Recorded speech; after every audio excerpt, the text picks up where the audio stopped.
வணக்கம் நண்பர்களே, விஜயபிரயாக் பேசுகிறேன். இந்த அதிகாலை நேரத்தில் உங்களை எல்லாம் சந்திப்பதில் பெருமகிழ்ச்சி. இந்த நாளை கொடுத்த பிரபஞ்சத்திற்கு நன்றி.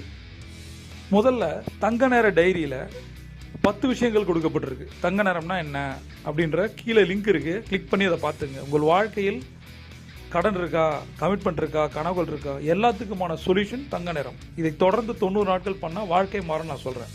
அதில் மிக மிக மிக முக்கியமான ஒன்று சுய கட்டளைகள். சுய கட்டளைகள்னால் என்ன? நமக்கு நாமே இட்டுக்கொள்ளும் கட்டளைகள். மனதை திடப்படுத்த, வலிமைப்படுத்த, ஒரு ஸ்ட்ராங் மைண்டை கொண்டு வரதுக்கு தான் நம்ம சுய கட்டளைகள் சொல்கிறோம். சுய கட்டளைகள் பொதுவாக ஹெல்த்துக்கு சொல்லலாம், பணத்துக்கு சொல்லலாம், ரிலேஷன்ஷிப்புக்கு சொல்லலாம், எதுக்கு வேணால் நான் சொல்லலாம். இது ஒரு பவர்ஃபுல்